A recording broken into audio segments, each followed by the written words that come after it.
Olá, meu nome é Ricardo Guimarães, eu sou casado com a Lili há 44 anos, tenho 4 filhos, 3 netos, alguns adolescentes, trabalho para grandes empresas, vivendo esse mundo maluco, e eu vou aqui contar para vocês o que a gente está compreendendo sobre o mundo, para talvez ajudar você a tomar boas decisões a respeito da educação que você dá para seus filhos, para sua carreira, trabalho, enfim, com relação ao futuro de todos nós.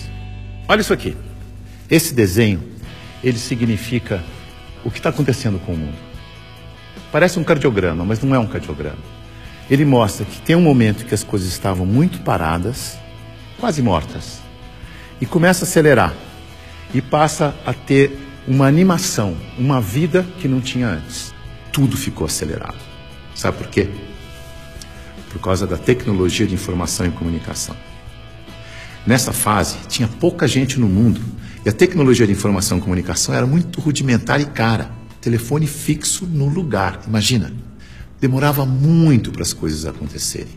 O cenário era estável, quase parado, lento, previsível, controlável, simples. Acontecia uma coisa de cada vez. Nessa fase, criamos instituições com hierarquias poderosas que controlavam o mundo. E nós nos sentíamos muito seguros, porque tudo permanecia igual por muito tempo.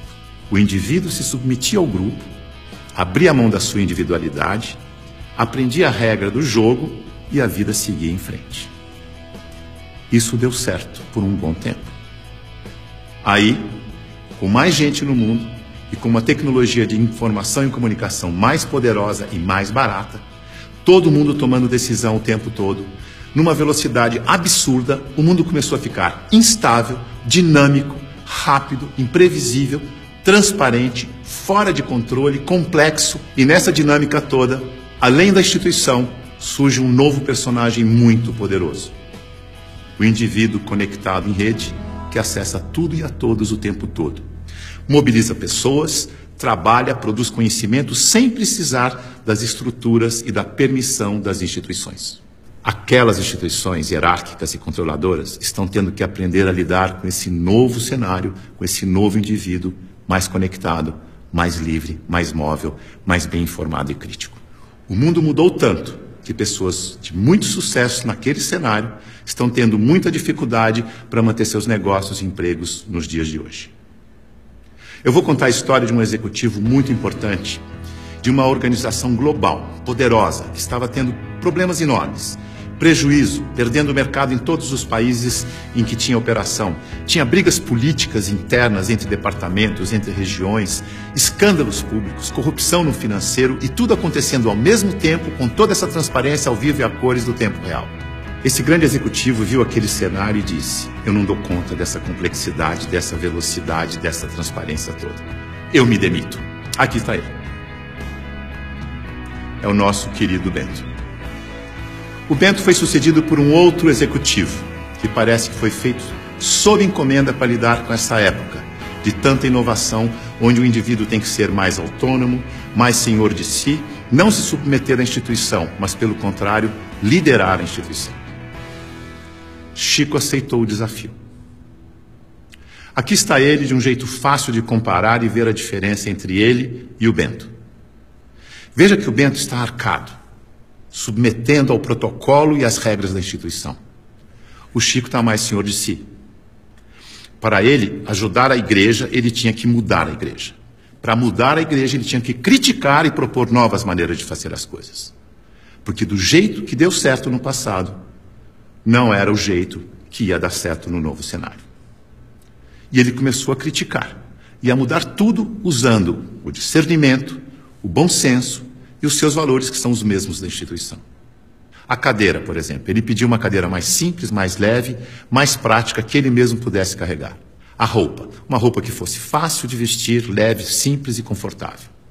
O discurso. Ele não queria que alguém escrevesse o discurso para ele. Ele mesmo ia fazer o discurso com as palavras dele. E para ele estar sempre atualizado e poder falar à vontade, ele não ia ficar isolado no Palácio do Vaticano, num quarto de 300 metros quadrados. Escolheu morar no Palácio Santa Marta, num quarto de 30 metros quadrados, junto com os outros 400 padres e bispos que viajavam pelo mundo, e ele ia almoçar com esses padres e bispos para poder conversar, trocar ideias e saber o que estava acontecendo no mundo. Mandou tirar o vidro do Papa Móvel para poder falar com o povo. Mudou a política de investimentos do Vaticano para ficar de acordo com as crenças da Igreja. Isto é, investir em empresas que prezam os valores cristãos, porque se a política de investimento não estiver de acordo com as crenças da Igreja, como é que ele ia ter credibilidade quando ele fosse vender a fé da sua Igreja? Veja que ele está colocando em prática o seu discernimento para mudar tudo na instituição, da cadeira aos investimentos. Ele busca simplicidade, praticidade, economia, agilidade, leveza e consistência. O Chico é um bom exemplo de sucesso neste novo cenário. A mudança é tão grande que os historiadores dizem que está terminando a sociedade industrial e está começando a sociedade do conhecimento, a sociedade em rede, a sociedade do indivíduo conectado em rede. É uma época de transição e nós estamos aqui, exatamente no meio dessa transição. Veja o que está acontecendo.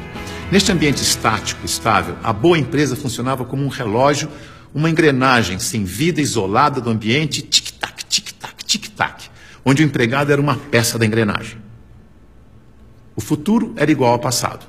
Na medida em que o ambiente foi ficando mais mutante, mais veloz, novidade a toda hora, imprevisível, a empresa tem que se atualizar, aprender e evoluir o tempo todo para não desaparecer.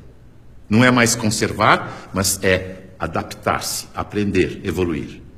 Não pode ser um relógio que se repete eternamente igual, mas um sistema vivo, aberto, interativo, que aprende e evolui sem parar. E as pessoas não podem ser peças de engrenagem que se repetem sem pensar. Tem que ser células vivas, sensíveis, críticas, interativas, que trocam ideias, sugerem soluções, como o Chico. A boa notícia é que a gente sabe gerenciar muito bem os sistemas vivos. Sabe por quê? Porque nós somos sistemas vivos. Somos feitos de sistemas. Sistema respiratório, sistema endócrino, sistema ósseo, sistema digestivo. Sistema é um conjunto de elementos que trabalham de forma interdependente com um propósito comum. Como o nosso corpo. O ponto mais importante para a saúde do nosso corpo é a interdependência. Veja no seu próprio corpo. Nossos órgãos trabalham de forma interdependente, sempre em busca do equilíbrio do corpo. Esse é o propósito. Se um órgão declara independência, e isso se chama câncer, o corpo entra em colapso. A integração entre os órgãos desaparece. A energia do corpo se esvai, não consegue mais interagir com o ambiente, nem reagir aos estímulos. Como sistema aberto, ele vai sucumbir ao cenário. Então, se você quer trabalhar numa empresa de sucesso neste cenário, ajude a funcionar como um sistema vivo aberto. Você sabe, porque você é um sistema vivo aberto. Mas aqui vão algumas dicas para ajudar. Use o seu discernimento, seu bom senso e intuição. Confie em você. Promova a integração e a interação, onde você estiver.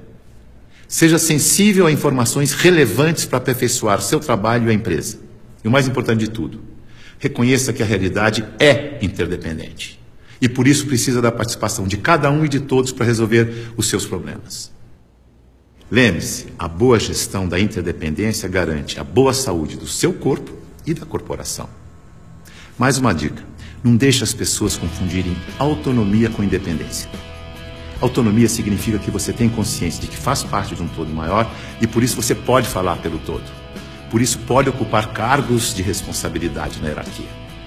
Independência é quando você não se reconhece como parte do todo e olha só para a sua parte, colocando o todo do sistema em risco de colapso. Independência ou morte deu certo no século passado. Neste século, o certo é interdependência ou morte. Veja a evolução das relações na empresa e no mercado. No começo, a hierarquia era absoluta.